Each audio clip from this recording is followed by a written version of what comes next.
are live now. Welcome everyone on YouTube and Facebook joining us.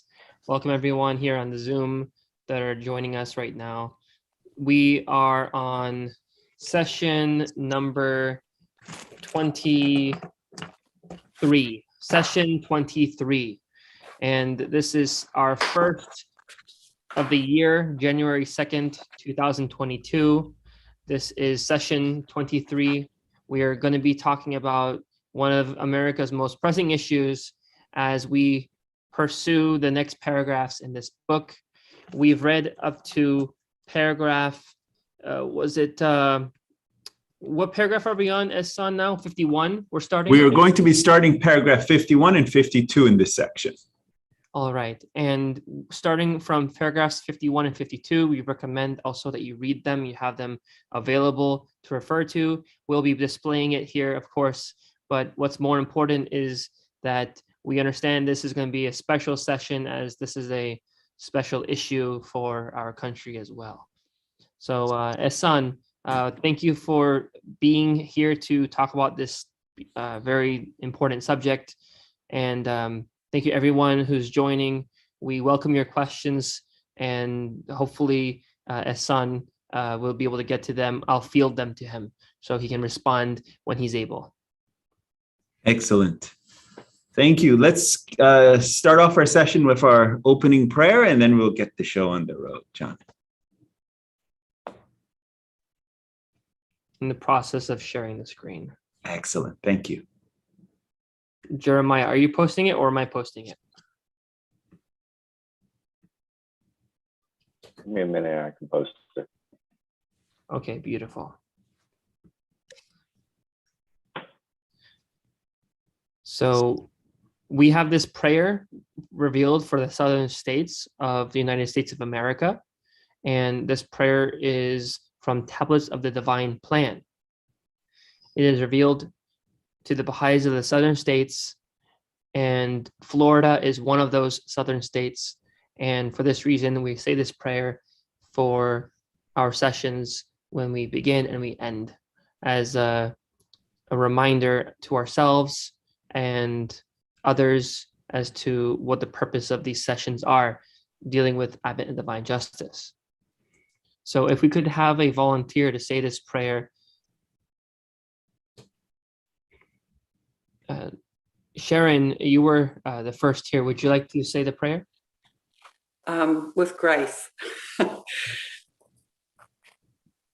O my God, thou seest me in my lowliness and weakness, occupied with the greatest undertaking, determined to raise thy word among thy masses and to spread thy teachings among thy peoples. How can I succeed unless thou assist me with the breath of the Holy Spirit? Help me to triumph by the hosts of thy glorious kingdom, and shower upon me thy confirmations, which alone can turn a gnat into an eagle, a drop of water into rivers and seas, and an atom into lights and suns. O my Lord, assist me with thy triumphant and effective might, so that my tongue may utter thy praises and attributes among all peoples, and my soul overflow with the wine of thy love and knowledge.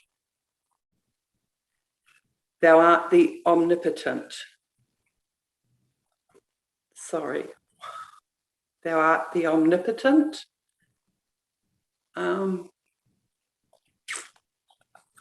lost the thread.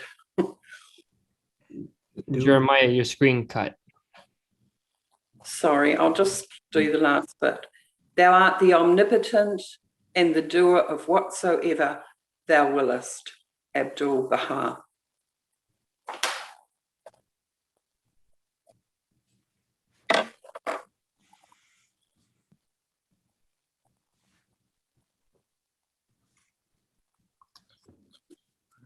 So Son, we are ready to begin. Thank you very much, John. And thank you very much, Sharon, for reciting that prayer. Well, dear friends, we are back into another wonderful session of the Advent of Divine Justice. In our last sessions, we covered, John and Jeremiah covered this chaste and holy life. And these are the qualities that are necessary for us to take on really living in this world. This world is filled, per se, really filled with, I would say, spiritual pollutants, pollutants that are just around us. And to keep ourselves in a state of spirituality, these are the qualities as Baha'is that we need to protect ourselves and to clothe ourselves. And just to refresh you what those qualities are, and we find them in paragraph 47. And in paragraph 47, that dear John and Jeremiah covered, the qualities, the implications of the chaste and holy life: modesty, purity, temperance, decency, clean-mindedness. So those are 5. But there are also 2 that were also stressed upon. And those are moderation and abstention. Okay? So those are, if you total it, it becomes 7, just like the 7 qualities that we covered in rectitude of conduct. Okay? So it was abstention of anything, the impurities, namely alcohol and harmful drugs to the mind. So abstention and moderation in all things. So these are the 7 qualities that are in essence what to live a chaste and holy life. And when you was dear John and Jeremiah were per se sharing these materials, you saw how chaste and holy life is not just on the implications of sexual, habits. It really is so much more. It's to do with living the life and protecting your, per se, your temple, and creating your temple to be worthy of being a mouthpiece, a vehicle, to be able to, when you talk about His Holiness Baha'u'llah. So when you talk about purity, or that is your heart pure? Is your mind pure? When it talks about clean-mindedness, how can you talk about the faith if your thoughts are impure or are unclean? So this is about cleaning, doing your in-house cleaning, like spring cleaning. This is about spring cleaning of the inner life, your private character. So this was the second weapon that the beloved guardian talks about. Now, where did these weapons were first mentioned? The first time the beloved guardian mentioned these weapons and really hit them home, and we were going to refresh, because remember, this is a class, right? We need to, and sometimes it's all a long class, so we need to refresh every so often. So where did these weapons were brought up? They were brought up in paragraph 36. And in paragraph 36, at the end of paragraph 36, it talks about the spiritual prerequisites for success in all, right, teaching campaigns, right? It says spiritual success in all teaching plans, temple projects, and financial schemes. It's the very beginning of paragraph 36, right? Then, so the first one we covered was this rectitude of conduct. Then dear John and Jeremiah covered in great detail over 2 sessions, chaste and holy life. Now we're going to be entering into the third weapon, okay? This third weapon, and it's mentioned in paragraph 36, and this third weapon is in regards to this freedom from all racial prejudices. Third weapon, freedom from all racial prejudices. Okay, complete freedom from prejudice in their dealings with peoples of a different race, class, creed, or color. The very last line of paragraph 36. Now, why am I covering this? Because I want to refresh you. It's very important. Now, paragraph 37. Paragraph 37. end part of paragraph 37. It says the third, and now we're talking about freedom from all racial prejudices. The third, namely freedom from all racial prejudices, should be the immediate, the universal, and the chief concern of all and sundry members of the Baha'i community of whatever age, rank, experience, class, or color, as well, with no exception, must face its challenging implications, and none can claim, however much he may have progressed along this line, to have completely discharged the stern responsibilities in which it inculcates. So, as we recall in paragraph 37, that's where the beloved guardian was saying, rectitude of conduct primarily is focused on the rulers, the members that are elected bodies, okay? But not exclusively to the elected bodies, administrative people, but it's more focused to the elected rulers. Chaste and holy life is primarily focused at the youth, but not exclusively, because there should be the watchword for the Baha'i community.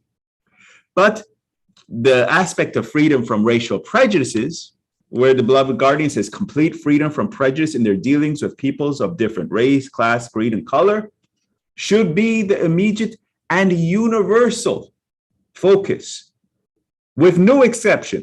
Young, old, every Baha'i, with no exception. This is the one that every Baha'i should focus on. And now, dear friends, let's get into our session. I wanted that to be, per se, the segue, because this was in paragraph 36 and 37. This is the first time the beloved guardian is talking and bringing about this issue.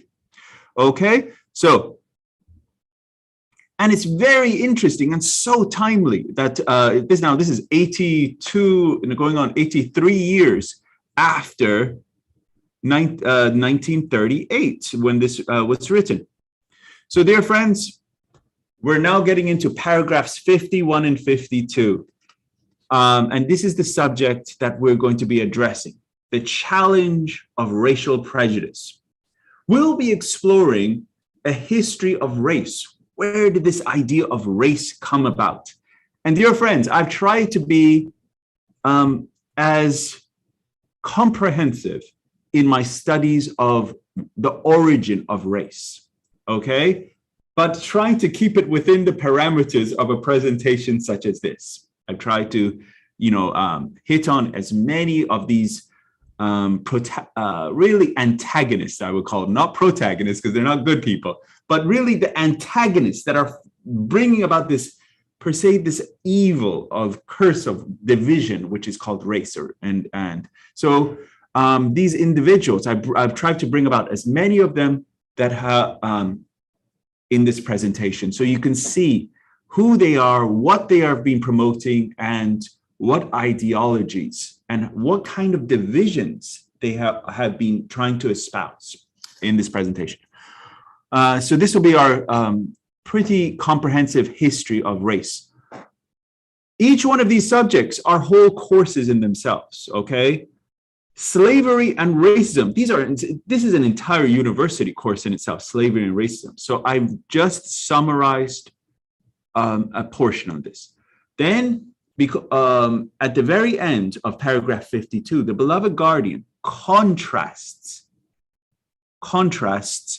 this situation of racial prejudice, and he contrasts it to the example of the beloved master, and says, look at how Abdul-Baha is.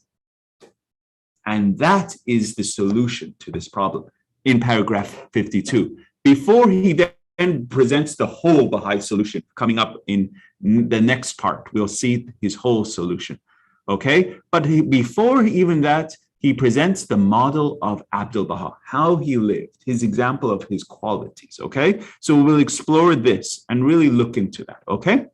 So, before we get into our section, let us now read paragraph 51.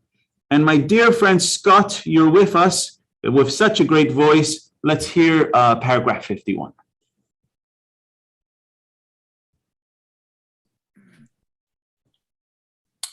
As to racial prejudice, the corrosion of which for well nigh a century has bitten into the fiber and attacked the whole social structure of American society.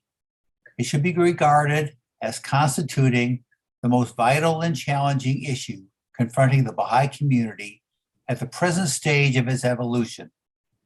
The ceaseless exertions which this issue of paramount importance calls for, the sacrifice it must impose, the care and vigilance it demands, the moral courage and fortitude it requires, the tact and sympathy it necessitates, invest this problem, which the American believers are still far from having satisfactorily resolved, with an urgency and importance that cannot be overestimated.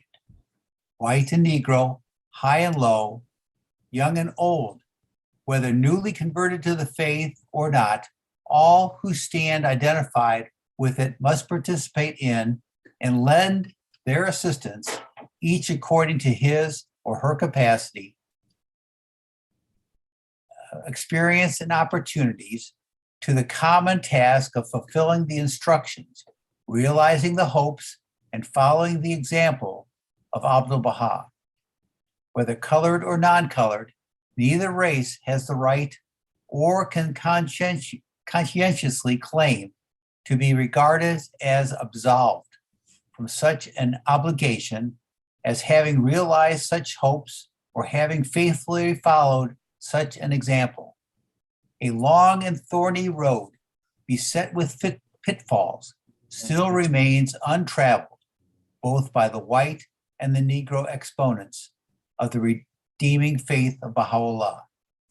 On the distance they cover and the manner in which they travel that road must depend, to an extent which few among them can imagine, the operation of those intangible influences which are indispensable to the spiritual triumph of the American believers and the material success of their newly launched enterprise.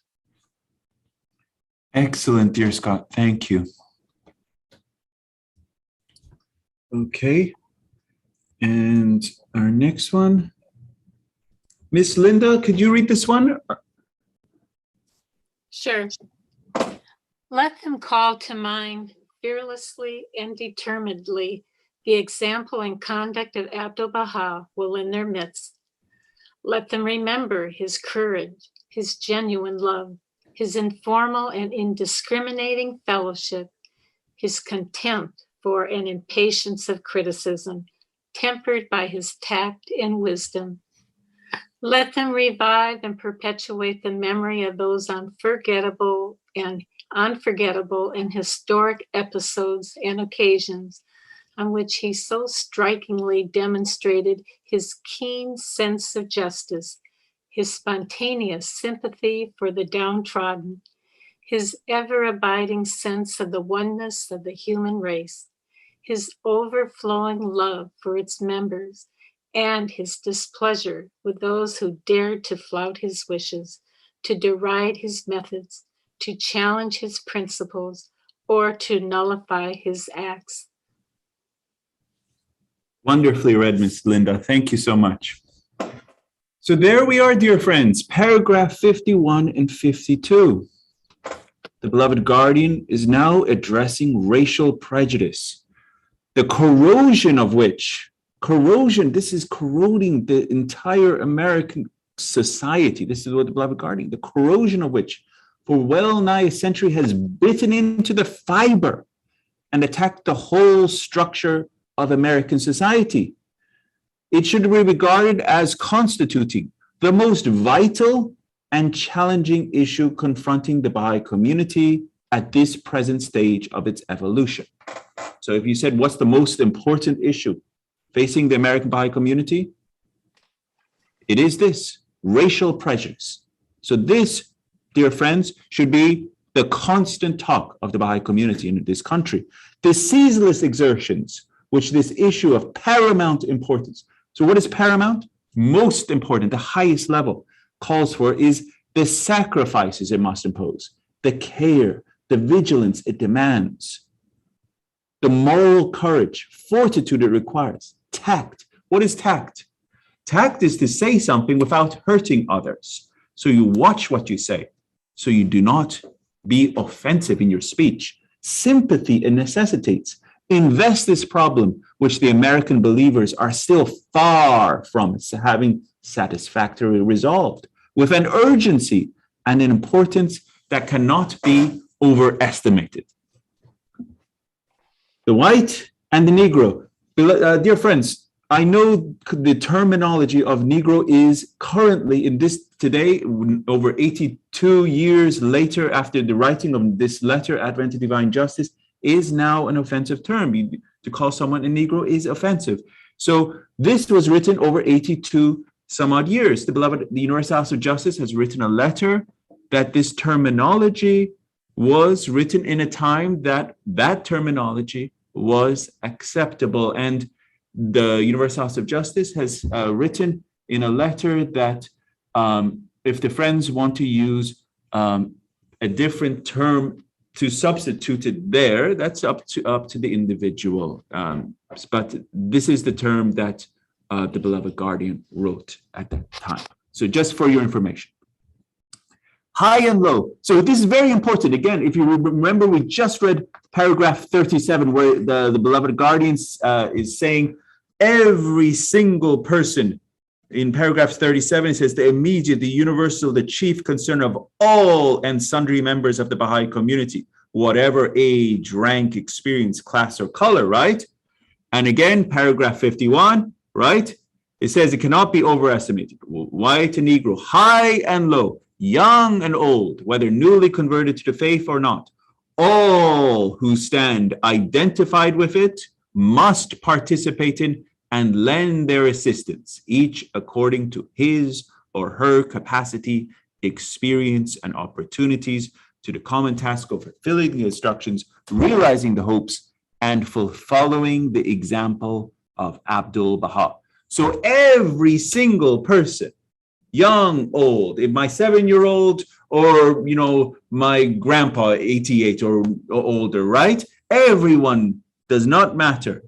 We should all participate in the battle against racial prejudice. This is our call. This is our obligation. This is our honor. And this is our duty as a Baha'i to take up this task, to take on. And we should follow in the example of Abdul Baha. So how do you follow an example of Abdul Baha? First, you have to study the example of Abdul Baha. How could you follow the example of Abdul Baha if you don't know his example? So you should study his example. Read, dear friends, read. Study his example. Read the stories of Abdul Baha.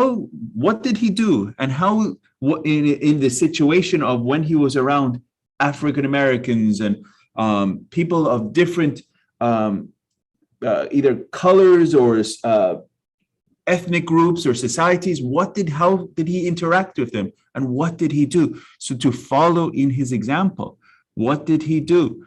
So whether colored or non-colored, neither race has the right or can conscientiously claim to be regarded as absolved from such an obligation. So if you're African American, you say, oh, this is a white problem. They started it. No, so they should solve it. No, that's not true. Neither race can be absolved from it, this obligation. Okay, so this is work of everyone. Okay, so this is, and then the beloved guardian uses this incredible terminology. This is a long and thorny road, beset with pitfalls. It still remains untraveled, both by the white and the Negro exponents of the redeeming faith of Baha'u'llah. On the distance they cover and the manner in which they travel that road must depend to an extent to which few among them can imagine the operation of those intangible influences which are indispensable to the spiritual triumph of the American believers and the material success of their newly launched enterprise. So again, this reminds me of on the distance they cover and the manner in which they travel that road must depend to an extent to which a few among them can imagine. How much you put in is how much you're going to get out. How much are you investing your time to racial harmony in your areas? First of all, you got to do it in your own life.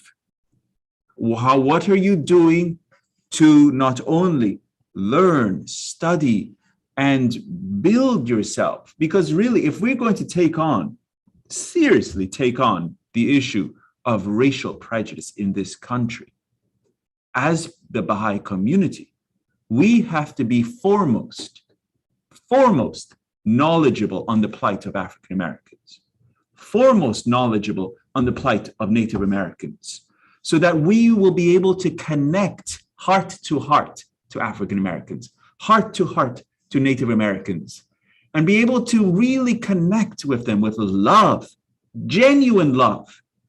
And in paragraph 52, the beloved guardian here now is bringing out, he says, the example, the conduct of Abdu'l-Baha, his courage, his genuine love. These are the qualities that the beloved guardian says, now, if you want to take on this great problem in your country, namely racial prejudice, look to the example of Abdu'l-Baha. How did he do it? What are the qualities to take on this problem? And the beloved guardian, very interestingly, not only quotes these qualities in paragraph 52, which we're going to cover in a second, his courage, genuine love, his informal and discriminating fellowship, his contempt for and impatience of criticism tempered by his tact and wisdom. These qualities, his memory of those unforgettable and historic episodes and occasions in which he so strikingly demonstrated his keen sense of justice, spontaneous sympathy for the downtrodden, and his ever-abiding sense of the oneness of the human race, his overflowing love for its members, and displeasure for those who dare to flout his wishes, deride his methods, or challenge his principles, or to nullify his acts. Dear friends, these are the qualities of Abdu'l-Baha when it comes directly to racial prejudice. This is so important, dear friends, because, and the beloved re-emphasizes this in paragraph 58, which we're going to present this in the next part, which will be in the Exploring the Advent of Divine Justice course. It's called part 15, but it might be, session, this is 23, might be session 25 in the Clearwater course. So this will be, the beloved guardian brings this up again in paragraph 58, the qualities of Abdu'l-Baha that we as the friends need to constantly look for when we study his life, and namely his life, Abdu'l-Baha's life, his genuine love, his informal and indiscriminating fellowship. So these are what when you say, look at me, follow me, be as I am, look at me, follow me, be as I am. These are what we should look at Abdu'l-Baha, the qualities, and then bring that into us. Okay? Now, let us get into this session. This is, of all the parts of Advent to Divine Justice, this is one of my absolute favorite parts, okay?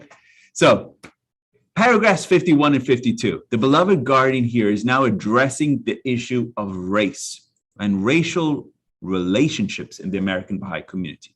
This concept of race and its historical background is first studied. This is what we're going to do. We're going to study it because here the beloved guardian is saying this is the most vital and challenging issue affecting the American Baha'i community.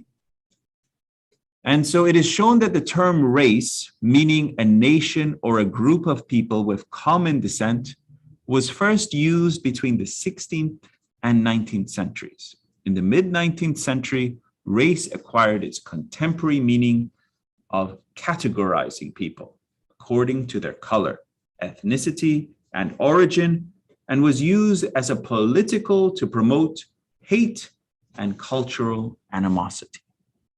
So, dear friends, let's get into this session. This is going to be great. So the major key points. Racial prejudice is referred to as the most vital and challenging issue confronting the American Baha'i community. So really, a very easy way to gauge if your Baha'i community is focusing on what they're supposed to be focusing on is how much is your Baha'i community, your area, focusing on racial prejudice, because this is supposed to be what every single area is supposed to be focusing on. Individually and as a community, they should be focusing on racial prejudice.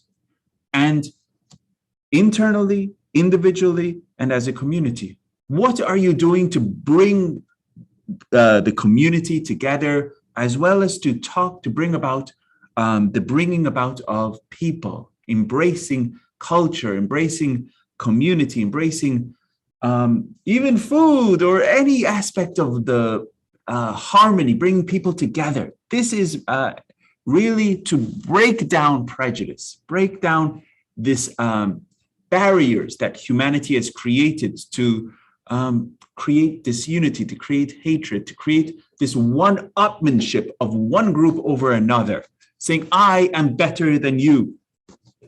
And where did all of that origin come from? It's because it's come from the great thing called materialism. And we talked about this in a past session. Materialism is when you value matter over life, things over life. So what did they value? They valued money, property.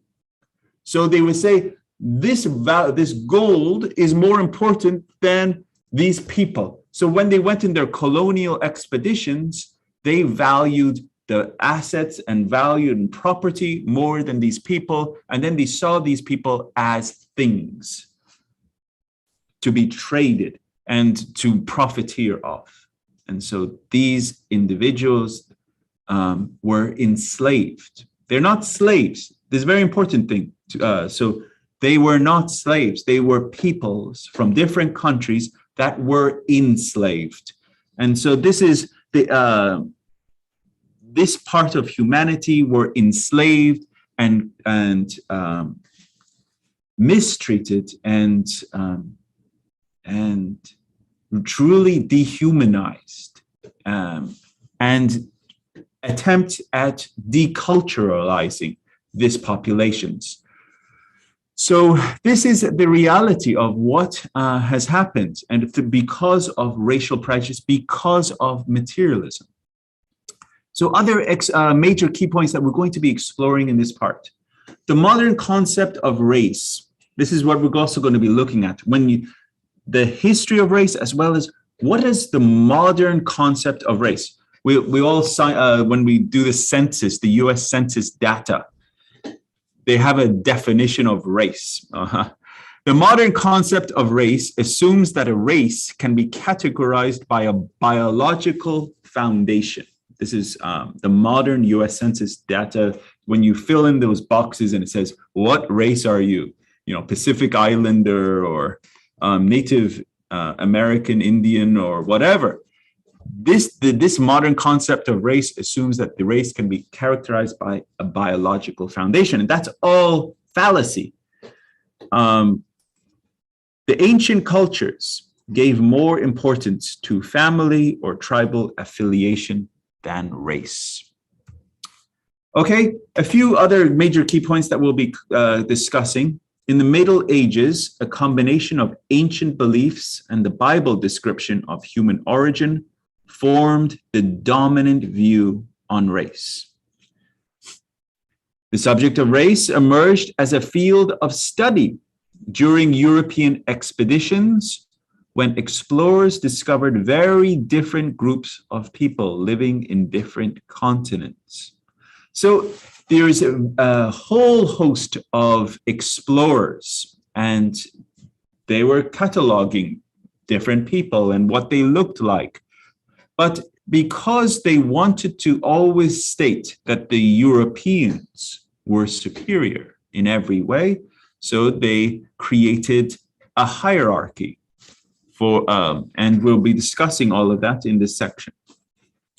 An individual called Houston Stewart Chamberlain moved the topic of race to the political domain when he argued that Christianity, ancient Greek philosophy, and art all emerged from the Aryan race.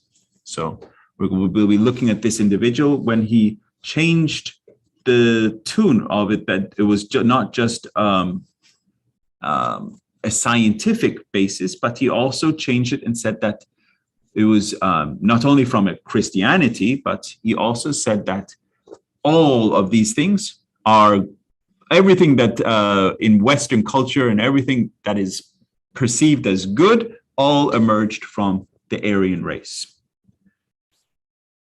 The Chamberlain's views form the underlying intellectual framework for 20th century German anti-Semitism and the crimes committed by Adolf Hitler and the Nazis. So his ideology set the stage, and we're going to look at that too. He wrote a book that was, in essence, pure hate and really trying to glorify the Aryan race. And Adolf Hitler used it in as his foundations for his Mein Kampf and his basis for the final solution to eradicate the Jewish people. A similar intellectual framework of racial prejudice against African Americans and American Indians developed in the United States. And the historical reason for slavery was economic. But in modern times and in some countries such as the United States, biological racism has been used to justify racism and justify slavery, obviously. The talks of and behavior of His Holiness Abdu'l-Baha while traveling in North America can be used as a model in dealing with racial prejudice. So, dear friends, I categorically encourage you, study the talks of His Holiness Abdu'l-Baha and also study the life of His Holiness Abdu'l-Baha, because through that, you will be able to see how did Abdu'l-Baha take on this enormous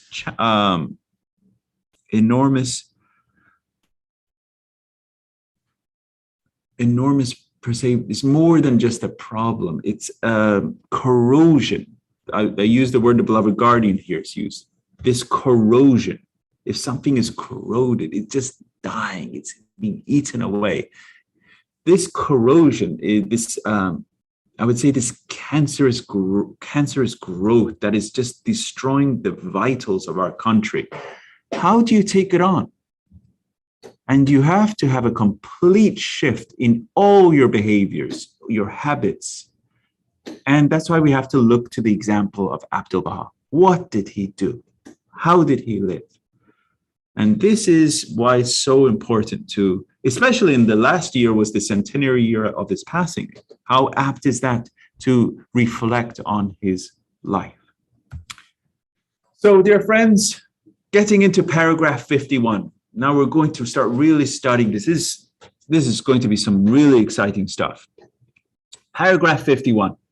The beloved guardian asserts that the corrosion of racial prejudice for well nigh a century has bitten into the fiber and attacked the whole social structure of American society. The beloved guardian, Shoghi Effendi, considers racial prejudice as the most vital and challenging issue confronting the American Baha'i community.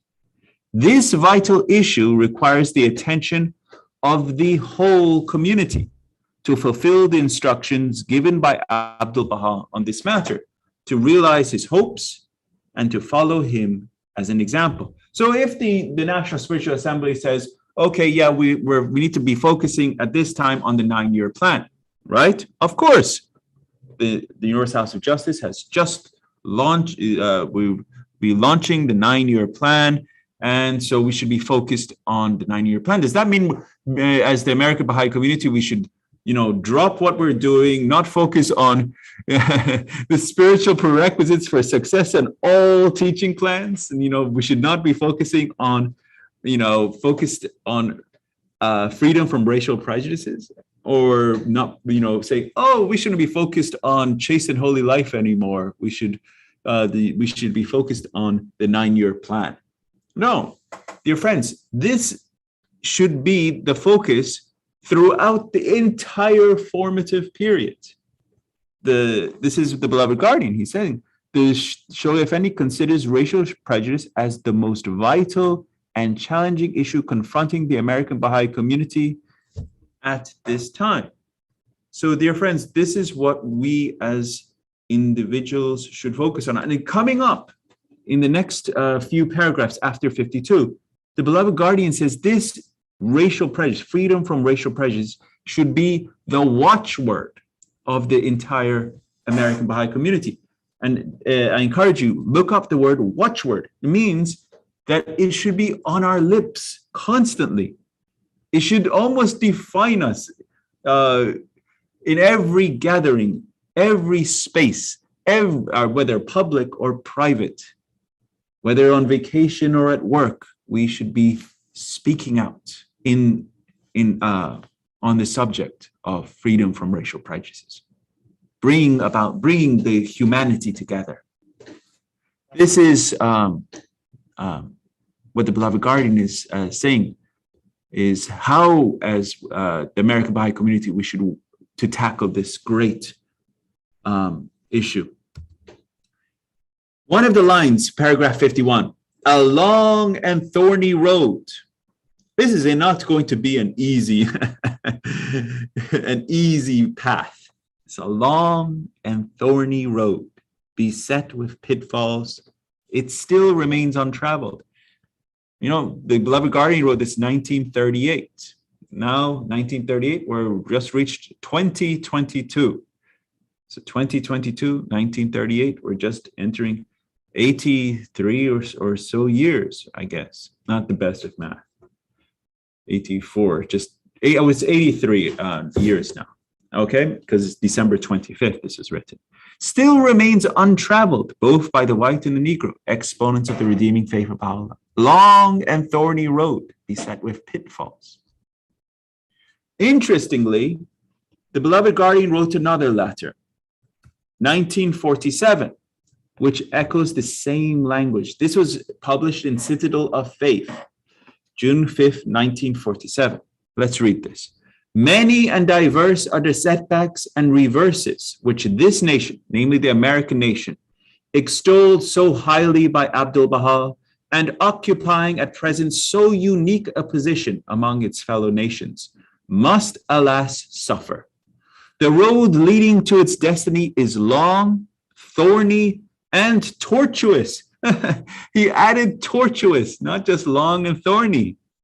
The impact of various forces upon the structure and polity of that nation will be tremendous. Tribulations on a scale unprecedented in its history and calculated to purge its institutions, purify the hearts of its people, to fuse its constituent elements, and to weld it into one entity with its sister nations in both hemispheres are inevitable. This is an incredible letter. I encourage every single one of you, dear friends, go to Citadel of Faith. This the June 5th, 1947 letter is the letter itself is called The Challenging Requirements of the Present Hour. It's an incredible letter.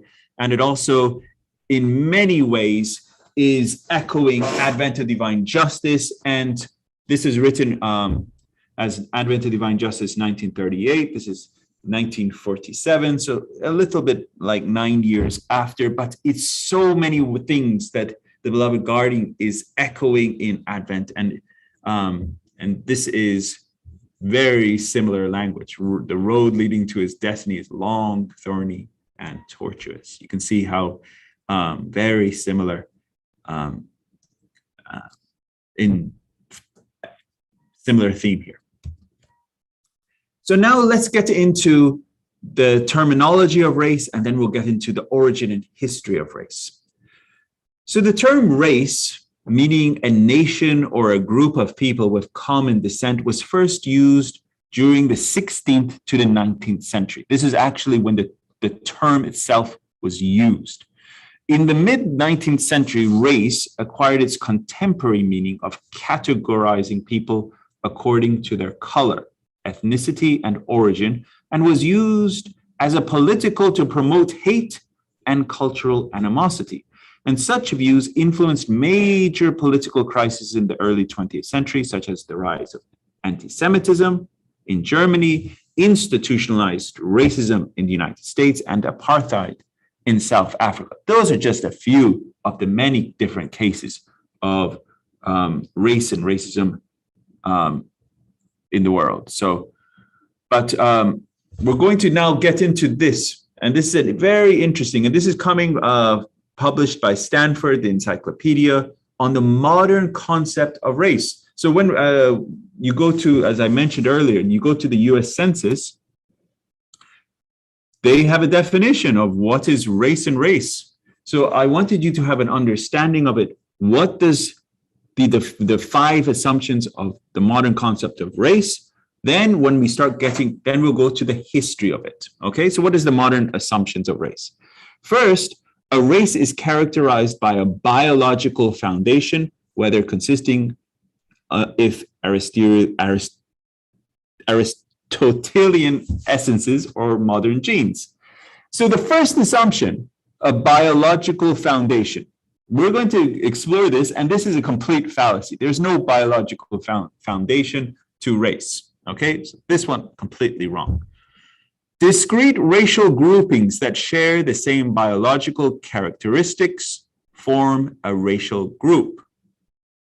So they're saying discrete racial groupings that share the same biological characteristics form a racial group. So this is another fallacy because the same biological characteristics form a racial group. So it's very from a scientific perspective, there are people of dark skin that would be classified as Caucasian, and even you would say that person is white, and actually their the genotype and phenotype for skin color, which people classify as having race, or that's one of the classifications of race is skin color. Another is the width of the nose, eyes, and even ears, mouth position. These are just general areas that they classify as having, which is the skin color, the eye shape, the hair texture, as well as bone structure. These are the general characteristics that manifest them in the phenotypes, as well as, so these are different classifications based upon biological characteristics. But every one of these has proven to be a fallacy, that you cannot say, based upon even all of these, that that person belongs to this group. And we're going to explore all of this, that race is a complete fallacy, that we are actually all one race. We are one humanity. And that has been proven scientifically, that all the variations of humanity genetically is based upon, and we're going to be exploring that in part 15, this is part 14, in part 15, that all the variations are based upon geographically where our ancestors showed up. It's based upon the variations of UV radiation on humanity and based upon environmental occurrences. And so over time, whether if we were in sub-Saharan Africa, we'll be getting more exposure to UV radiation, or so our melanin in our skin would be increased, so we'll be of darker hue. If we were in the Nordic countries, such as Finland and Scandinavian areas, we wouldn't be receiving as much, colder climates, whatever. Our even scientific journals have said that over 10,000 years, which would be many, many generations. If you take a sub-Saharan African individual and take them to Scandinavian countries, or vice versa, you take someone from Scandinavia to sub-Saharan, their hues would both change to match those areas, which is very interesting. You take a sub-Saharan African and take him to a Nordic country, his hue would, to almost over time would turn as white as the snow, and vice versa. The individual from the north to sub-Saharan, his hue would turn as dark as dark as any one of those peoples in that region. So this is the reality that, as well as the facial features change. The widening of the nose in the darkening is to get more moisture from the air. So there is biological adaptations that humanity has. If you look at peoples more from the north, the width of the nose is so that you're not breathing in the cold air.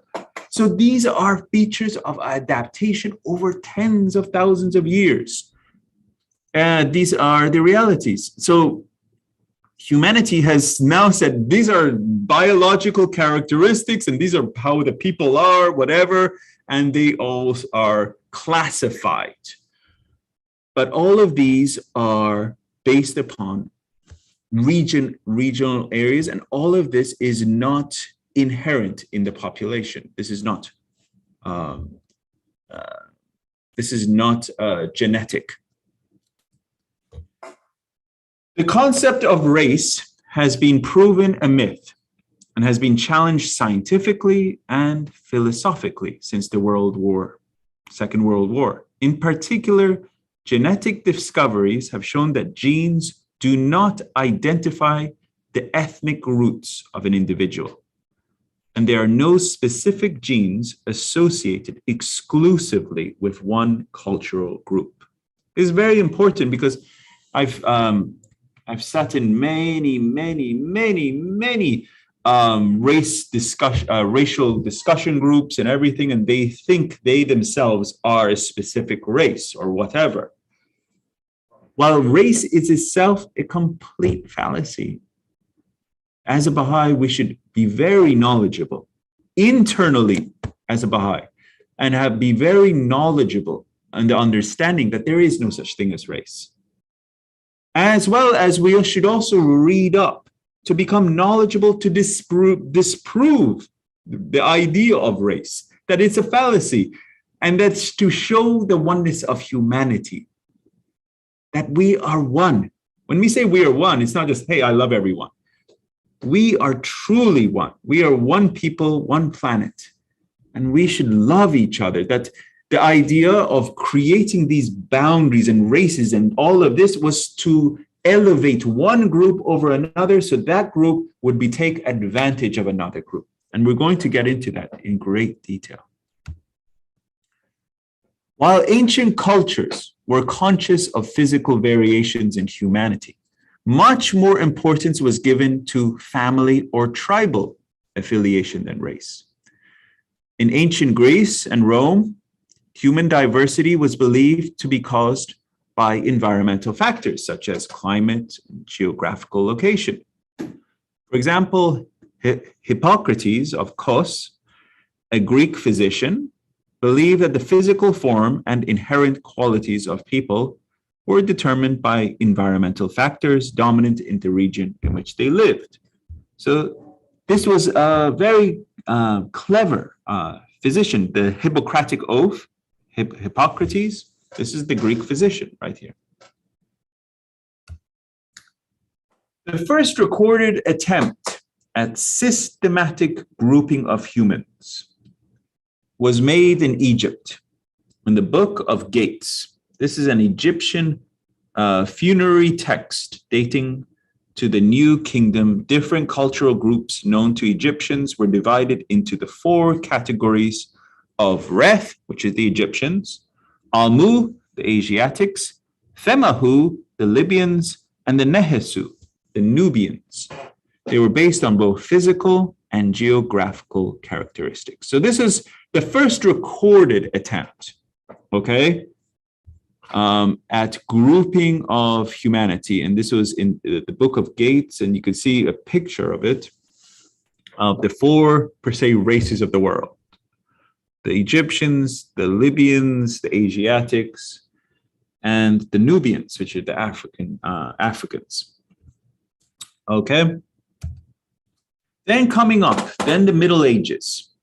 Remember, a lot of these recordings from the time of Egyptians all the way to the Middle Ages, there was not much recorded. In the Middle Ages, a combination of ancient beliefs, and the Bible description of human origin form the dominant view on race. According to the Babylonian Talmud, humanity descended from the three sons of Noah, Shem, Ham, and Japheth, resulting in the three distinct groups of Semitic, the Asiatic people, the Hamitic, the African people, and the Japhetic, the Indo-European people. This reflected monogenesis concept of race, maintaining that all humans descended from a common ancestor. We're going to get into more of this. This is very, very interesting. The modern race concepts assert that human races descended from different ancestors, a theory known as polygenesis. Okay, so this is the biblical view. Okay, the biblical view is that humanity came from Noah's sons. Okay, and Noah's sons, there were three sons, one Japheth, one called Ham, and one called Shem. And you can find this in the book of Genesis, chapter 10. You can see the what chapters and verses here. Okay, and it's in that writings, it says Japheth, because he was the good son, and the good one, he got Europe and Asia. And Shem, because he wasn't good and he wasn't bad, he was okay, he got the Middle East. But because Ham was the bad son, and I don't want to get into the details, but what happened was Ham saw Noah in the state of nudity, and he saw him there, and so Noah cursed Ham. Okay, and you can read this in the book of Genesis. And because of him being inappropriate, seeing the prophet Noah in the state of being undressed and everything, even though he told his sons not to come there, and Ham did, and this was disobedient, and saw that he was cursed. And so the ancestors of Ham are of African descent, and so they're considered the cursed biblically. So here you can see, and he said, "Cursed be Canaan, a servant of servants shall he be unto his brethren." So the black, the Negro race, the Hamitic people are of the cursed. But Shem, of the white, he was the good son. And he said, "Blessed be the Lord God of Shem, and Canaan shall be his servant." So the white, the father of the white Caucasoid, is considered blessed, and the black considered cursed. So you can see how in the biblically, you can see origins of racism right here, we see. But, and Japheth, which was the one that was neither good or bad, no blessing, no curse. God shall enlarge Japheth, and he shall dwell in the tents of Shem and Canaan, and shall be his servant. So the Oriental, the Mongoloid race, they're pretty much just considered, they're okay. They can live. They're not of bad origin, and they're not considered blessed. So the subject of race emerged as a field of study. Now we're going to be looking at it from scientific. So that was from a religious, biblically, where race was really the origins of race, and racism emerged in the Bible and utilized as a point for racism. Now we're going to look at it from a scientific angle. Okay. The subject of race emerged as a field of study during European expeditions, when explorers discovered very different groups of people living in different continents. In 1684, this is the first guy that I'm bringing into the discussion, Francois Bernier. He introduced the first articulation of race in a new division of the earth. This is his, he based on his visits to Egypt, Persia, and India. He grouped humans into 4 race types, or possibly 5 if American Indians were considered, of people who were so different that they could serve as the basis of a new division of the earth. So he grouped humanity into 4 or 5 groups. This is the first really pseudoscientific demarcation of classification of groups was by this guy, Francois Bernier. Later on, another guy. This is Carl Linnaeus, and they loved this type of wigs back then. Carl Linnaeus, 1779. He was a Swedish botanist, physician, zoologist. This is another important point I want to make. All these guys that were responsible for classification and the scientific racism were incredibly respected, very well respected, very knowledgeable. As you can see, botanists, physicians, zoologists, most of them are of high caliber, well-respected individuals. So when they said something, that was the biblical truth. That's it, you know?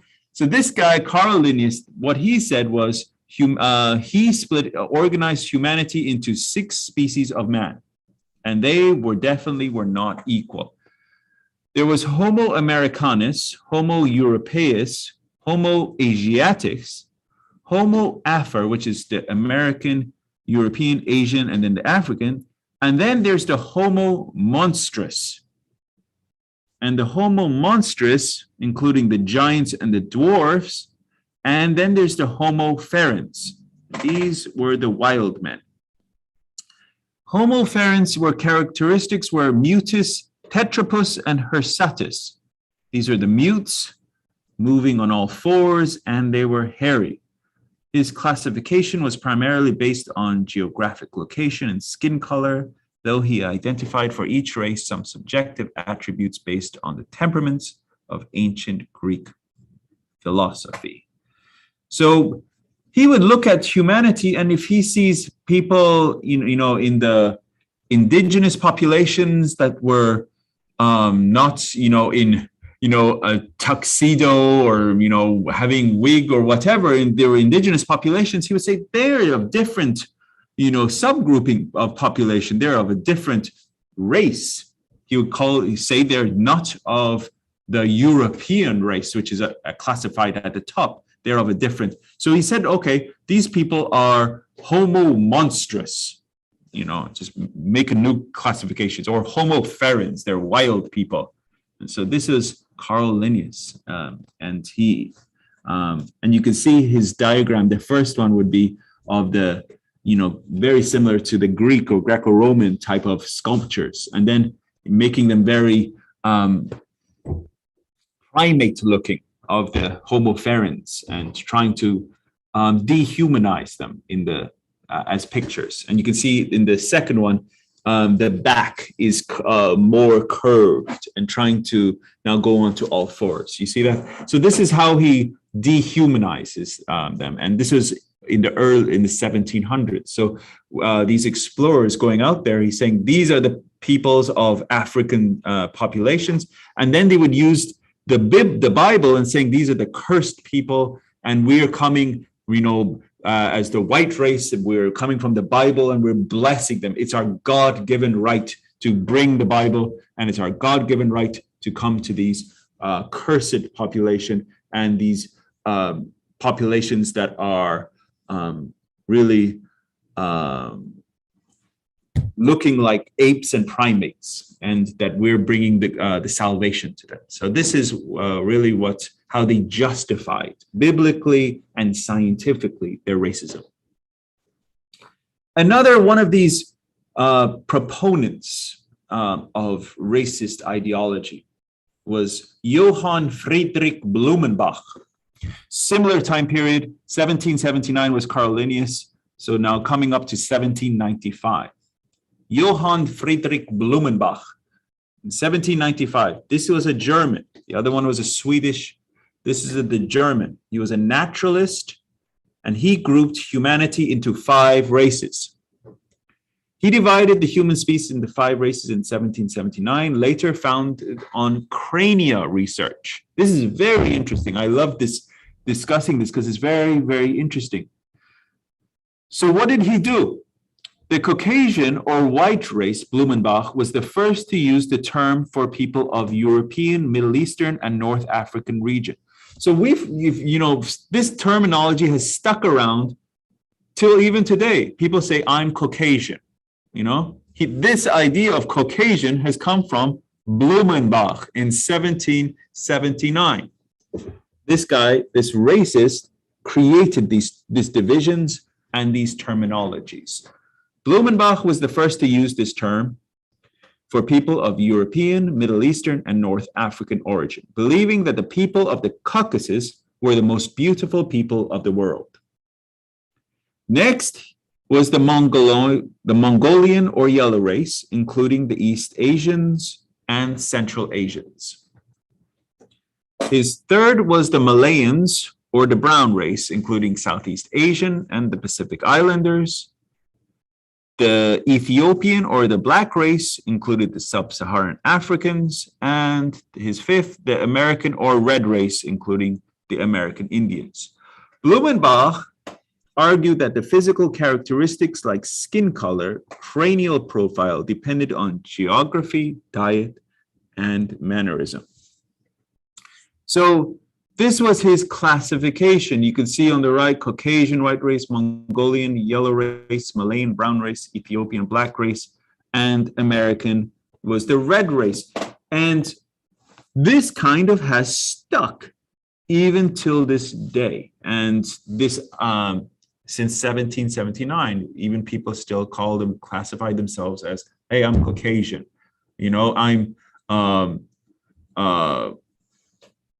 People don't call themselves, Malayans. There is a country called Ethiopia, but people still classify themselves as Caucasians. And this is where this terminology has emerged. And this is not just like a simple classification.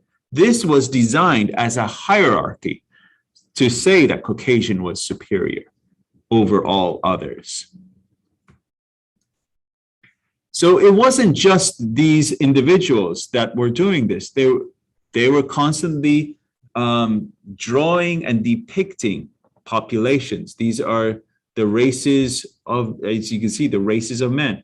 You can see the American, the Australian, the Caucasian here, European, Mongolian, African. They were constantly drawing these people, and often the people of African as well as Native American, or were often depicted as subhuman, often in this as looking like primates, on purpose to show them as subhuman. Now, this is an individual that I put several slides on because this is in all studies. When you study racism, which I encourage you all to do because it's very important to be knowledgeable on racism if you want to tackle the issue of racial prejudice. So if you study racism, the origins of racism, you can have a better understanding of racial prejudice and the roots of it. So this individual, this guy called Samuel George Morton. He is considered the father of scientific racism. So he was the individual that really wanted to promote the idea of one group being better than another group scientifically, okay? So in the first half of the 19th century, one of America's most prominent scientists, so he was an American, and he was one of the most prominent scientists, was a doctor. This is Samuel Morton. And Morton lived in Philadelphia, and he collected skulls. And he didn't just collect a few skulls. He collected so many skulls. In fact, his entire collection is now in a museum, and I'll show you that later. In the 1830s and the 1840s, American craniologist Samuel Morton collected and measured hundreds of human skulls in what he described as an attempt to compare the brain size of 5 human racial groups. This is interesting stuff. So what he would do is he would compare the capacity of the brain sizes of these different skulls. So he would say, okay, this person is coming from the African area. So he would compare the brain size of this African versus to someone coming from an area in Europe. And he would say, okay, this person coming from Africa, the capacity inside their skull is of so much area versus the person coming from Europe. So we're going to look at this. Morton was a native Philadelphian physician and naturalist, recognized as the first physical anthropologist, and he began collecting human skulls in the early 1800s. Though he didn't travel much himself, his role as the president of the Academy of Natural Sciences afforded him the opportunity to correspond with scientists around the world to secure samples. So this guy was super well respected. He was not only a very prominent doctor, scientist, and he was also the president of the Academy of Natural Sciences. So he aimed to gather sufficient numbers from each of the 5 racial groups he recognized: Ethiopian, Native American, the Caucasian, the Malay, and the Mongolian. In total, he amassed 900 skulls, the largest academic collection at the time, and one that remained so for half a century after his death. Today, the Morton collection is stored and curated in the physical anthropology section of the Penn Museum in Pennsylvania. Initially, Morton measured the size of 256 skulls this is what he did. He poured white pepper seed into each cavity, then gauging in cubic inches the volume of seed needed to fill a sample. From that work, he published Crania America in 1839, which reported statistics from every Native American skull and averages for the other groups.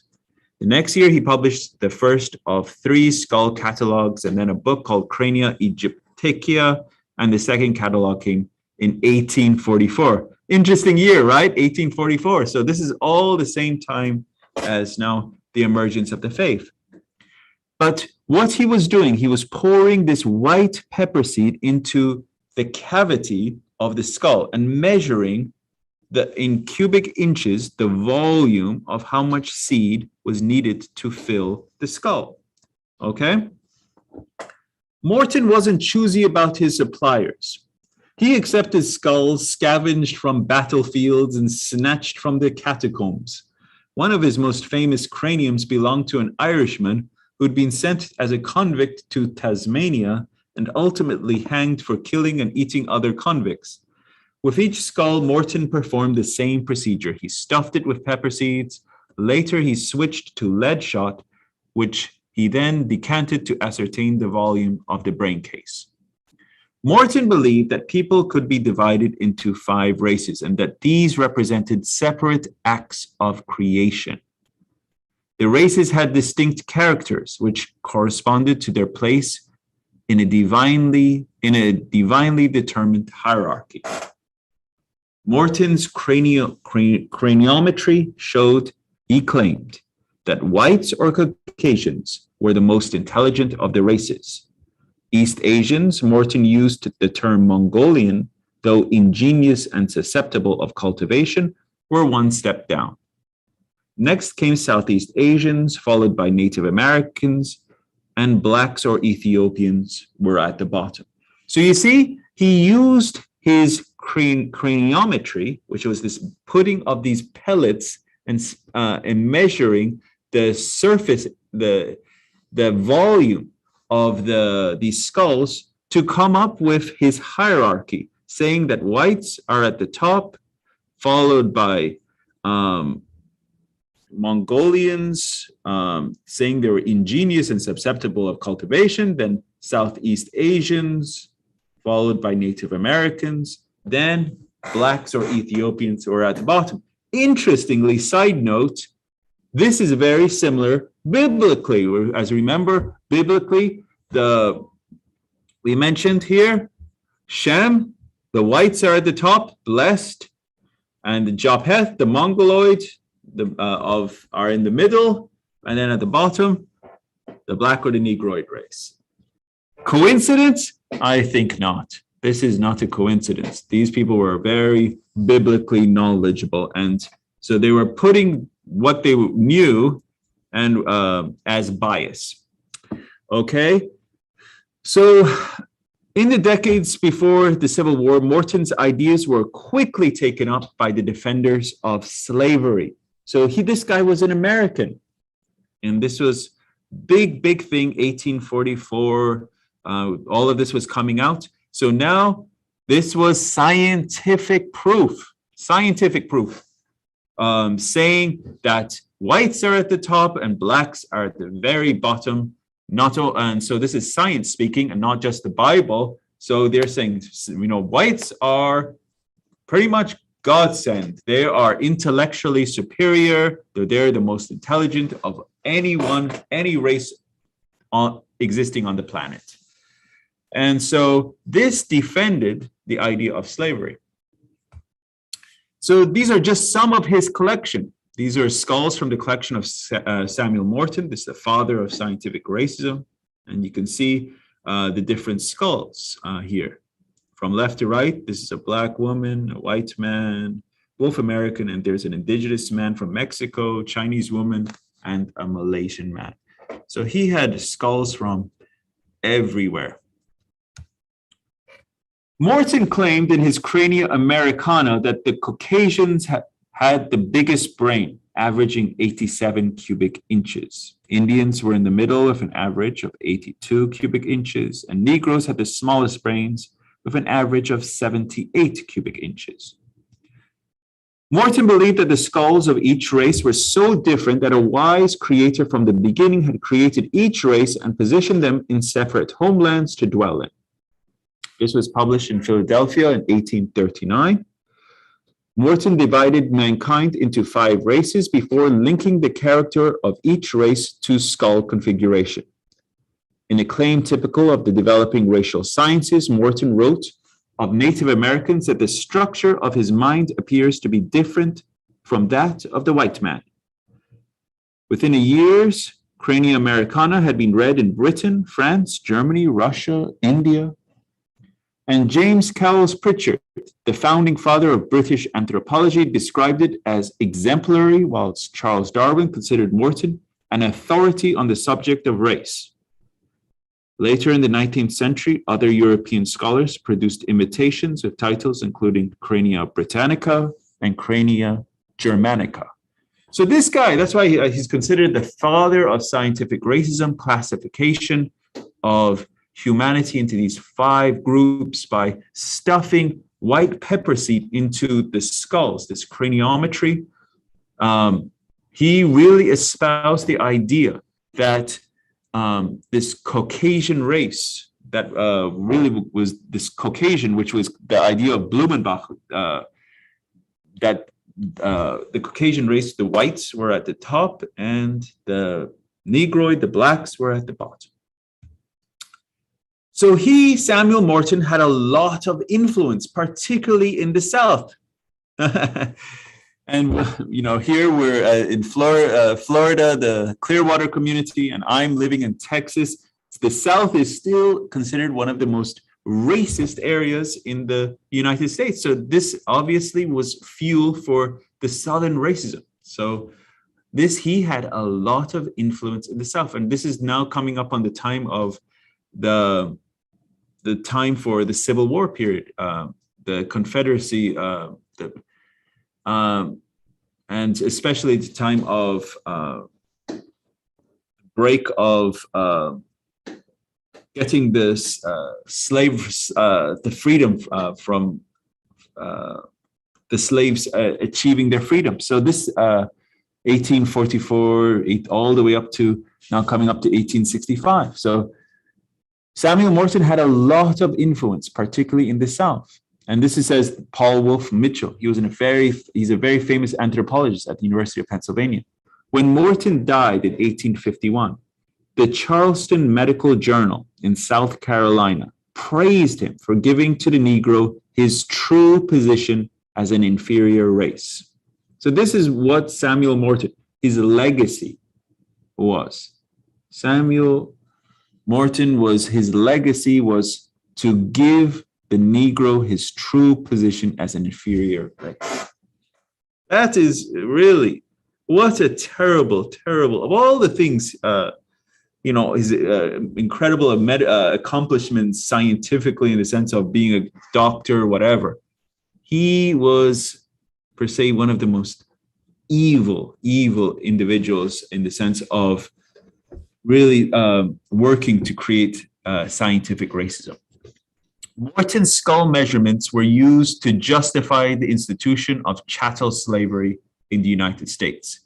If Africans were not of the same species as Caucasians, then enslaving them was more easily explained and excused. They weren't human, they were subhuman. So this is why it was okay to do it. And then they would use the Bible as justification.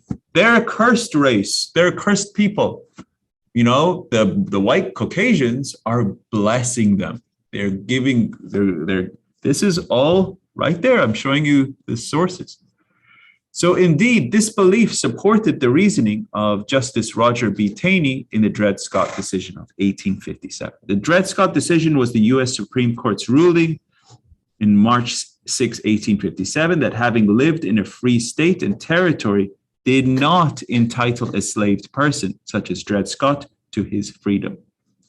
In essence, the decision argued that as someone's property, Scott was not a citizen and could not sue in a federal court. It was saying you are property, even if you've lived in a free state, because you are not human. You're subhuman. You're still property. And all of this was the work of Samuel Morton to create this scientific racism. So interestingly, this is another counter to what there was another guy called Friedrich Tiedemann, who was doing the exact same thing that this Samuel Morton was doing. The exact same thing, craniometry, measuring of human skulls at the exact same time. And this German anatomist, Friedrich Tiedemann, he was conducting similar research. The scientists produced nearly equivalent results. It was almost the same results, but what they inferred from those findings differed drastically. It's very interesting, very, very interesting. Tiedemann used his to fight for equality and the abolition of slavery, and against the idea that different races were created separately. Morton's research was used to maintain the status quo in the United States, which at that time meant racial division, hierarchy, and slavery. Tiedemann was one of the first persons to scientifically contest racism. This guy is a hero.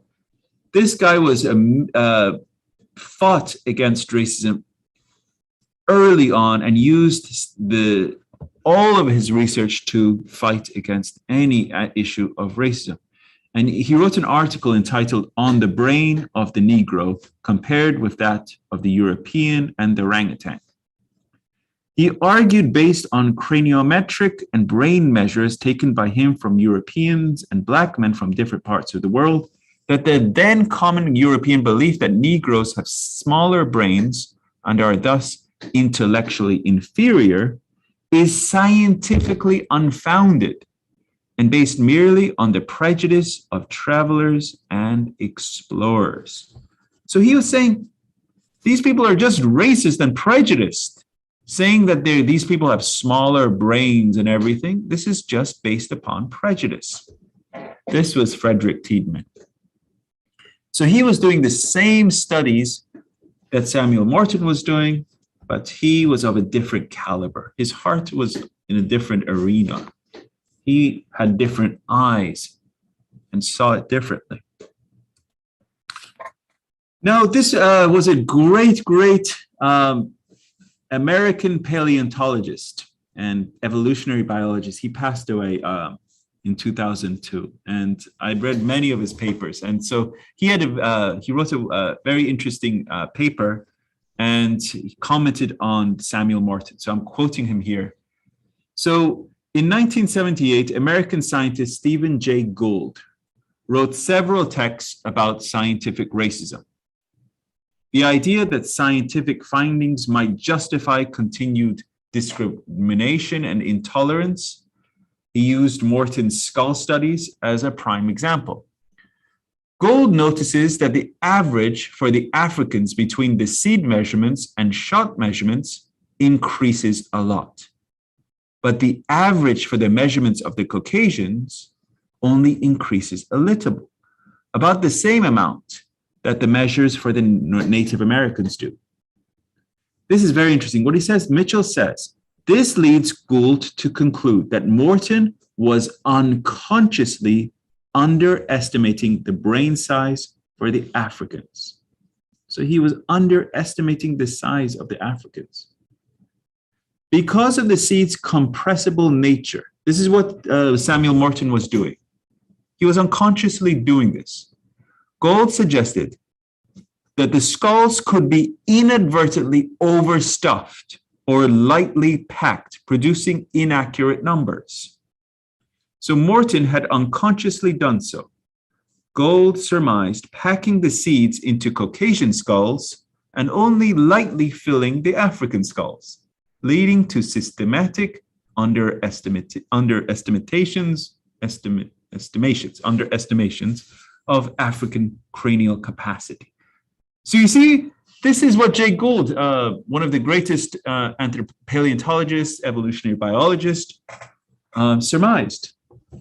That this is what Samuel Morton was doing and causing this disparity and inaccuracy in his craniometry of the skulls study. And this was the founding of the scientific racism in United States. Any questions or thoughts or insights at this time before we carry on with some other really interesting fellows on racism? Any insights or thoughts, learnings?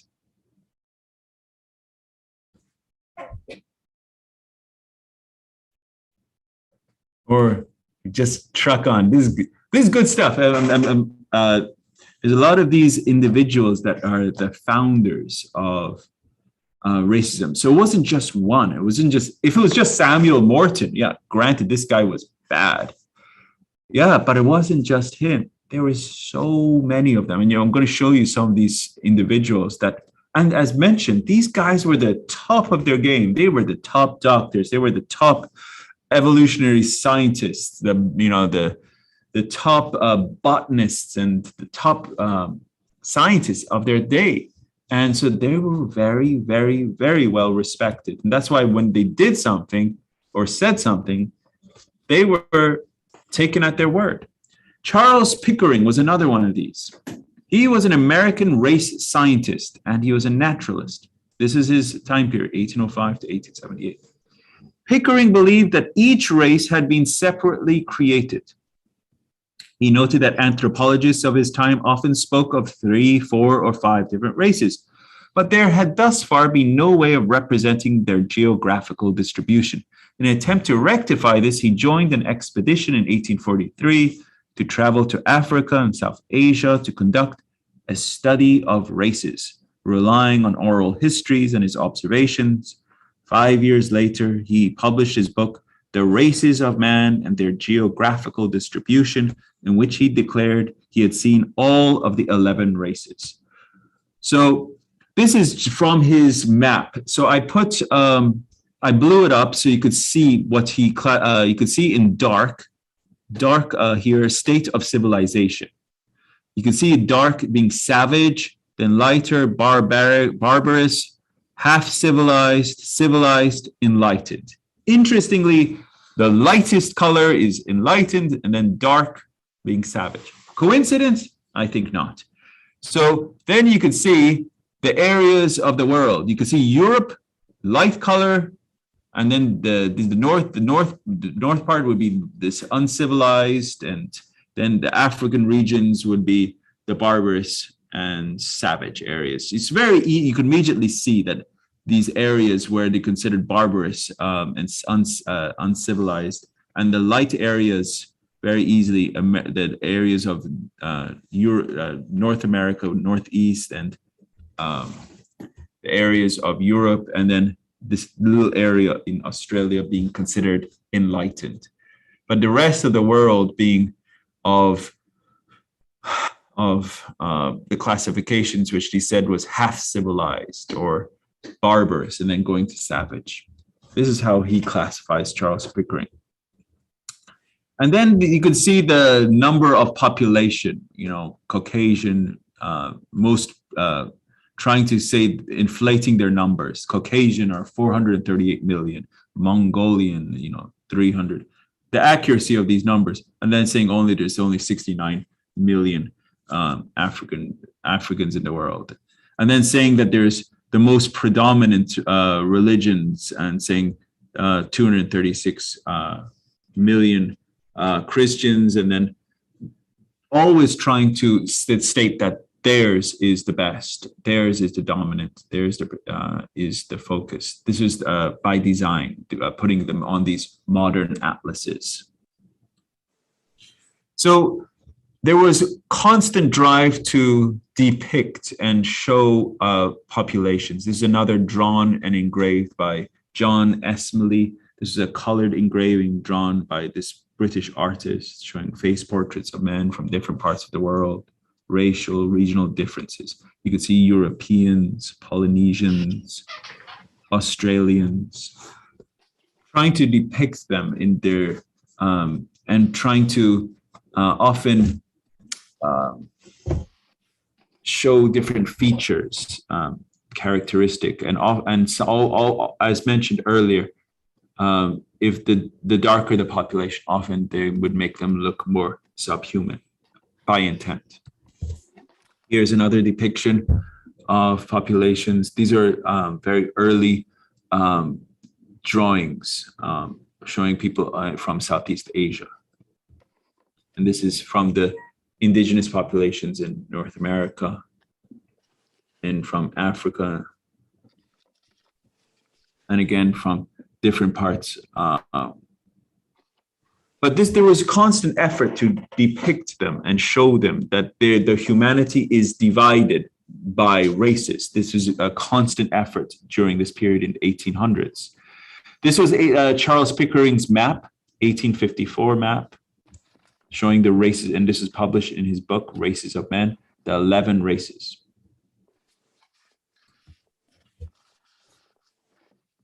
In English colonization, there was an empire. This is Caldecott's. This is a book by the English philosopher Alfred Caldecott, whose interests included theology, psychology, and moral philosophy. He tried to give an account of races in relation to the historical development of empires and colonialism, what he calls the diffusion of European civilization over the face of the inhabited and habitable world. Caldecott recognized that others had delineated a greater number of races, including Pickering's 11. But this is very important. He decided to boil down the differences to a number that he felt was suitable for ordinary use. So what he was doing was, he was, as we saw, Charles Pickering had now 11 races. That's not very functional if you want to show one is superior to another. So he said, no, that's not very I can't really use that. We got to have a smaller number to use. So Caldecott said, okay, the world is really made of Aryans, the superior, then there's the Mongol, then the Negro. Where did we see this idea? Remember the Bible? The Bible was the white, and then there was the yellow races, and then the black races. So he's going back to the Bible, saying there's 3 races. Shem, Japheth, and Ham. Okay? And this is in 1891. Okay? Ethnographic map, diversity, distribution of human races worldwide, 19th century. This is by Mueller and Pascal, saying there you can see all the different groups. There's 12 in this, showing the different subgroups of classification that they're classifying humanity. So this is now in the early 19th century. Now we're going to get into another subtopic. We're at the 20 so minutes left. Okay. Any questions at this point, dear friends? Any insights, learnings? I have a question. Please, Earlier, go ahead. Was it under Mortensen where Gould said he unconsciously used the seeds wrong? Or was that being facetious, that he really was aware of the seeding, making the skulls, the brains appear? It's a great question. Who knows? Who knows? Jay Gould, I guess, probably was, when we get to the later paragraph, it says, in the Advent of Divine Justice, it says, that the whites are have this unconscious sense of superiority, right? This unconscious sense of superiority. So I could say, yeah, it was probably this Samuel Morton had this unconscious sense of superiority. So he was unconsciously stuffing those white pepper seeds into the craniums of a Caucasian skull tighter than in a skull of an African. Or he could really have just been racist and he was doing it on purpose. Who knows? That's a good question, but I would think more that he was probably trying to be scientific and he was trying to do it scientifically, but because of his inherent prejudices, that inherent prejudice came out by him doing that. That's what Jay Gould surmised.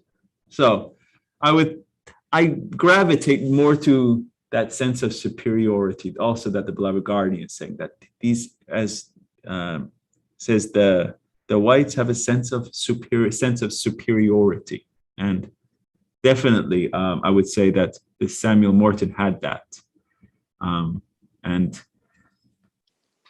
that's really why he was also the father of scientific racism. So, Okay, great question, great thoughts. Yeah, I thought of that too. I was like, maybe he was just doing it intently, but we don't know. But yeah. Okay, we have about 15 minutes or so left. Now we're going to be moving into another very interesting subject. Okay, this is monogenism and polygenism. Okay, monogenists believed that we have all come from one source. Okay, Christian monogenism. We all come from Adam and Eve. Okay, one source. All humanity has come from one line. If you believe in the Bible, it says there was Adam and Eve, and Adam and there was Adam, and then Eve came from the rib, and we're all coming from the same source. And then there was this Japheth, and there was this Shem and the sons of Noah, and then there was Ham. So we all come from one source, okay? And even Charles Darwin's theory of evolution, we all come from one source. This is all monogenism, okay? Whether it's scientifically or biblically, okay? So Christian monogenism played an important role in the development of an African American literature on race, linked to theology rather than science, up to the time of Martin Delany and his Principal Ethnology, 1879. Scriptural ethnology is a term applied to debate and research on the biblical accounts, both of the early patriarchs and migration after Noah's flood, to explain the diverse peoples of the world. Around 1850, there was this thing called polygenism, which we're going to talk about too. Polygenism was a rising intellectual trend, on the other hand. Monogenism retained support in London's learned societies. The Ethnological Society of London had the monogenist tradition of Thomas Hodgkin, James Cowles, Pritchard, continuing. So they had great support in the monogenism world by these great people from William Benjamin Carter, Charles Darwin, Edward Forbes, Henry Holland, and others. But polygenism is this, that there is not a common source, okay? So there is not one, they do not all come from one source. Oh, you can't see my finger. They're not coming from one source. The groups of humanity are from different sources. There's not one common source. So these are some of the drawings and depictions of the different sources. And you can see this is on the left is orangutan, on the right is an African American, and then below is a chimpanzee, and then on the right is someone from Somerset. So you can see how they have on purpose designed these pictures to dehumanize African Americans and Africans and indigenous populations on purpose by putting them in the same picture sequence to say that these people they're not human. They're saying they have the origins coming from the animal world, and directly they're not of the same groupings they're not of European descent. They're more looking like this animal or that animal, so they're of different origin. They would say the skull structure of a European is so vastly different than the skull structure of an African. So there's no common way that they could be of the same grouping. So this is the polygenists. In the face of advocates of polygenism, monogenism received a second wind after the recognition of the antiquity of man and the almost simultaneous publication of Darwin's theory of evolution. Once the biblical timescale of 6,000 years was dropped, the objections to environmentalist monogenism were weakened, since the unity and migration hypothesis of the origins of human diversity could operate over tens of thousands of years. So Charles Darwin, through his theory of evolution, showed that humanity was evolving over time, showing that it was this evolution was also a reason to show the commonality of humanity. So Charles Darwin was a monogenist. There's three, why I'm covering all of this, so you have a stronger understanding of the ideas espoused, and also what's really spurred the racial hatreds and the foundings of racism in the United States. Because when the beloved guardian says that that racial prejudice in the United States is the most vital and challenging issue, in paragraph that we just covered in let me off the top of my head, in paragraph 61, I believe it is. No, not 61. Sorry.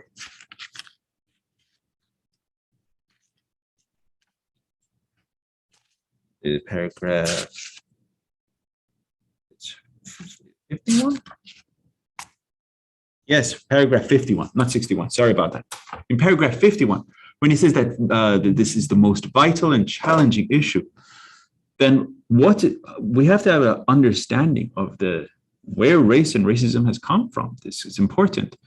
So this idea that of polygenism, what is polygenism, and what are the three standard positions of polygenists? And there are even polygenists currently today. And so the idea of the separation of humanity, and that they have taken positions against the Bible on purpose to promote and support their ideologies. Even though they may be Christian, whatever, but they're literally attacked the Bible so that they could support their racist ideologies. So there's three positions: the pre-Atomism, co-Atomism, and the incompleteness of the table of nations in Genesis chapter 10. So these are the three positions of polygenicists.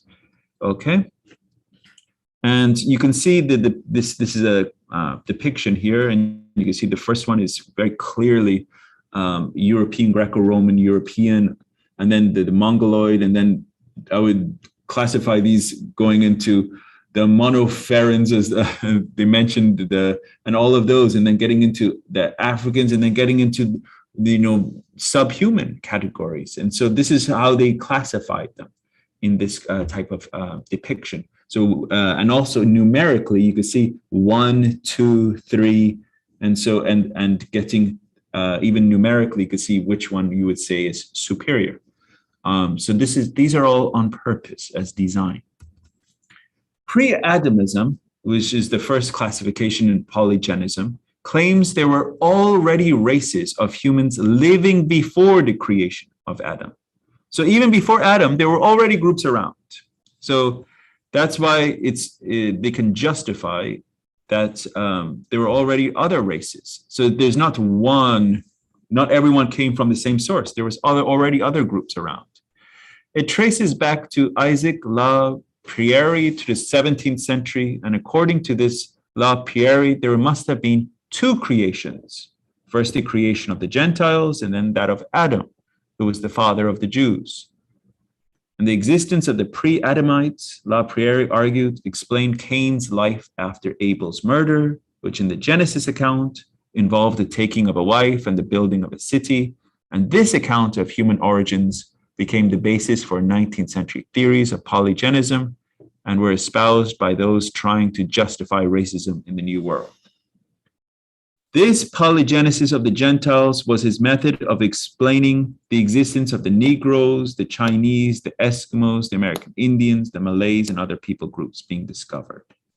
Saying, hey, there was other groups even before Adam. This is pre-Atomism.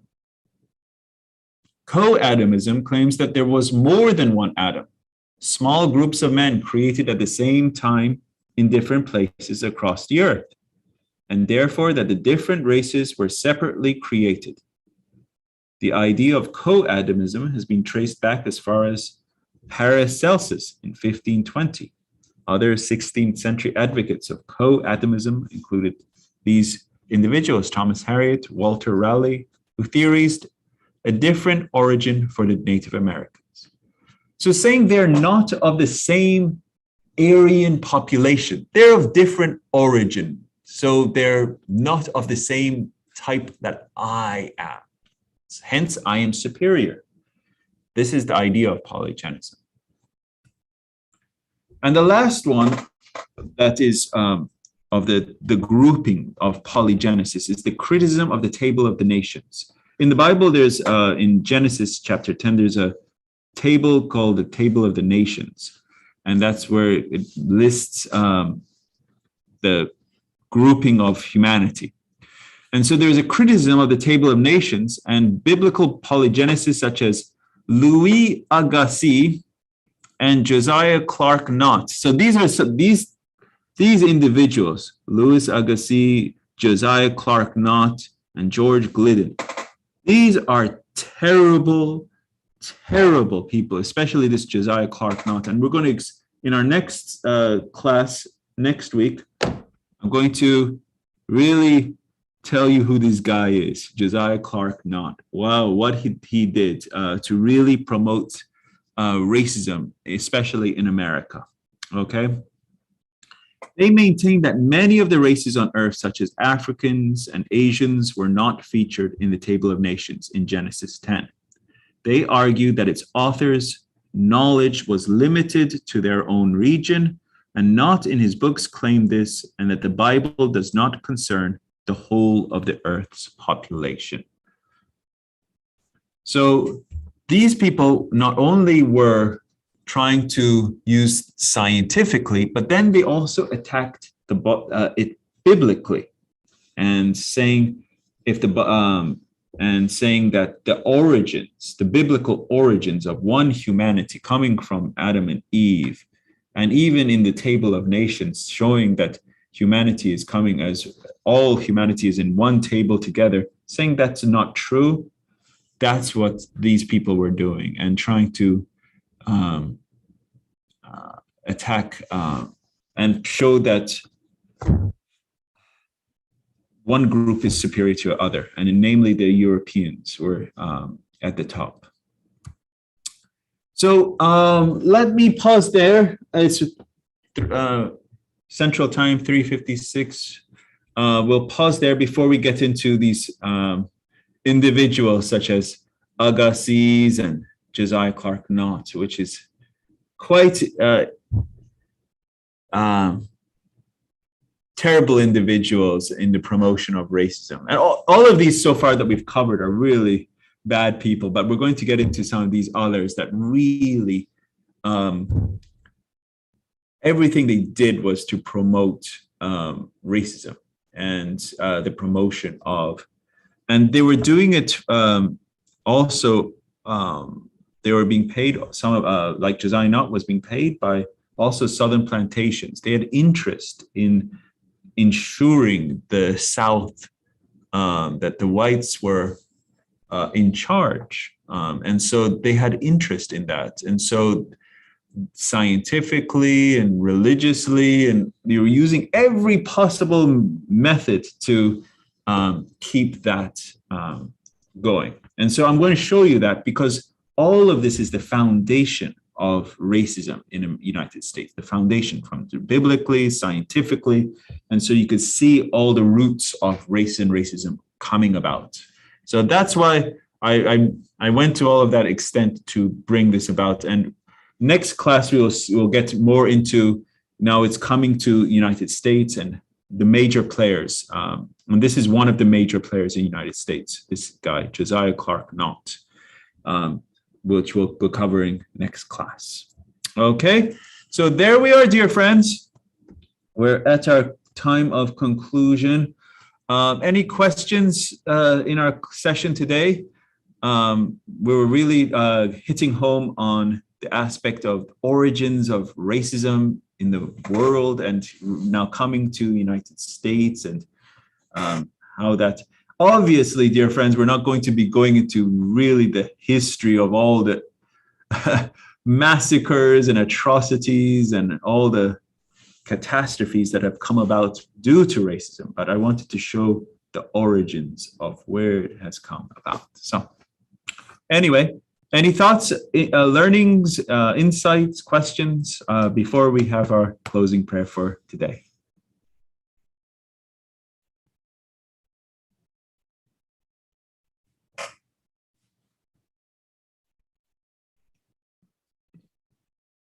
It seems that online we don't have. On Facebook, I haven't seen any yet. So those of you on Facebook and YouTube watching, thank you, but we haven't seen any questions. And because we haven't seen any questions, we're not getting to them. But if you have questions thereafter, please leave a comment and we'll try to get back to you next week. So as it relates to this, just a question, will we be continuing on this subject for next week and the week after? Next week, we'll be continuing this this section, because this is actually one of the longest parts, okay? So next week, we'll be continuing this theme and finishing up.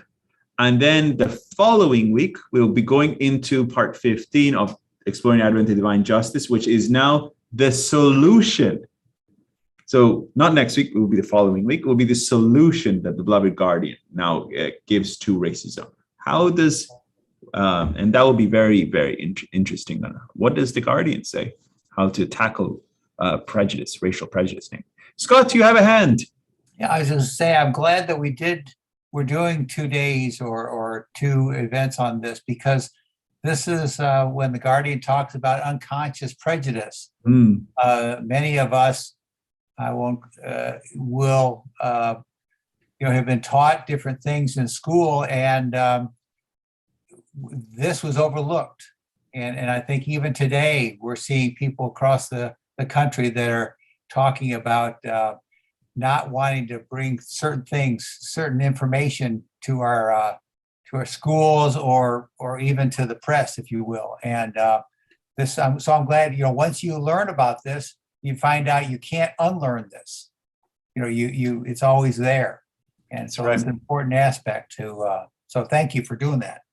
Excellent. Yeah, you can see how all of this has been designed. This classification, this grouping, these pictures, everything has been designed on purpose to show humanity as divided, and it's all been on purpose to put one group over another. And so that's really was my intent, to show it as comprehensively as I could in the time period I had allotted. So sure. Thank you. May I just ask a question? In many forms that we fill out, a lot of them ask for race. And was I to understand that Caucasian really is not a proper classification? And yet I see it, I think I've even seen it in our Baha'i forms. So I'm just curious. You're absolutely right. It's not a proper form. It's, as mentioned earlier, it was created by that Johann Blumenbach, that German botanist and naturalist, and it was and he was actually the one that was very active on purpose to put the Caucasian on top and put the Negroid on the bottom. And so, yeah, Caucasian was his terminology, and it's not on any level scientific. There's no biological foundation behind it. So the terminology itself was to say the people of the Caucasus regions are superior. That's the intent. And so, yeah, it's not a good terminology on any level. So there's a question. This might seem kind of dumb, but I want to ask, just as a matter of trying to understand where these mountains are. Where are the Caucasus? Like, where are they? So, like, these people that are called Caucasian, where do they actually come from if they're actually Caucasian? Okay. Misnomer aside, if I'm an actual Caucasian, will I live on a mountain that's in the current Yugoslavia? Like, what mountain range geographically, geopolitically would I be now if I was truly Caucasian? I encourage the person who asked that question to go, put that in Google search, Caucasus Mountains, and it will show the region of the Caucasus Mountains very nicely on the Wikipedia maps, and you can see that there. So I pulled it up here. It shows the Greater Caucasus Mountains, which I think I could share the screen actually. Yeah, share the screen so the person that asked that question. All right, hold on. Here we are. So can everyone see the map? There you are. Yeah. Eastern Europe. Yeah, so it's in the European region, okay? And it's really Eastern Bloc more. So if you see, there's Russia up top. There's Georgia, not the Georgia that's in America, but the Georgia that's in Europe or Asia. That Stalin was from. Right. You have Azerbaijan, you have Turkey, and you have Iran below there. So if you're Caucasian, you're more likely from that area of the world than anything, right? Or are the people from Georgia or whatever countries that actually are in the Caucasus Mountains not Caucasian? Because I believe they're called Slavs instead of Caucasians. The term Caucasian is meaningless, truly. People are so mixed. There is no purity in the sense of purity to say someone is this or that. we are one humanity in the sense, the reality to say, could you define someone as Black or white or Caucasian? What is Caucasian? You know, we have to go and look at a mountain range and say, this person is from this mountain range. There are so many people from this mountain range. If you go to that region, you'll see such a diversity of peoples. And if you go look at the population of these regions, there's people of every hue in these areas. I mean, so it's to say, what is a Caucasian? You know, as we went to the modern definitions, they say a Caucasian is a white person, right? A Caucasian is white, but of what is the skin color that it has to define a white person? I've seen Black people that are very white, you know, and or Indians that are very white, and they could pass off as white, you know, and so, and there's even movies made in the 1950s. It was a very wonderful movie that was made in the 1950s before the civil rights movement really kicked off, and it was an African American lady that was trying to pass as a white lady, and because her skin tone was very light. And so she was trying to pass off as a white lady, and she did, and she was very successful at it but she was trying to say that this skin thing that people call color and saying I'm not allowed all of these privileges based upon skin is meaningless. Saying I'm Caucasian or I'm Black, what does it mean? I look white, so why should I not have the freedoms, you know? So that is all of this aspect of Caucasian, non-Caucasian, region of Caucasus Mountains. It's all nonsense. It's humanity has created all of this to divide. That's the purpose. Thank you. Okay. Very good. Thank you so much, dear John and Jeremiah, and wishing you all a wonderful week. Let's have our closing prayer. Thank you, dear John. Thank you.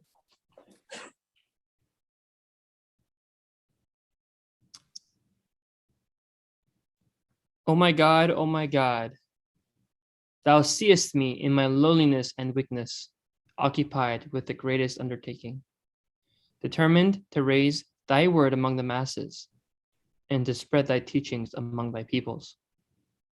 How can I succeed unless thou assist me with the breath of the Holy Spirit? Help me to triumph by the hosts of thy glorious kingdom, and shower upon me thy confirmations, which alone can change a gnat into an eagle, a drop of water into rivers and seas, and an atom into lights and suns. O my Lord, assist me with a triumphant and effective might, so that my tongue may utter thy praises and attributes among all people, and my soul overflow with the wine of thy love and knowledge. Thou art the omnipotent and the doer of whatsoever thou willest.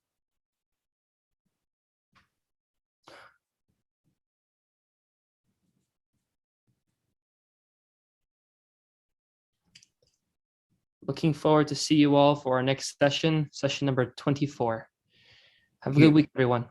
Thank Thank you you. very much, dear Bye. John. Bye-bye.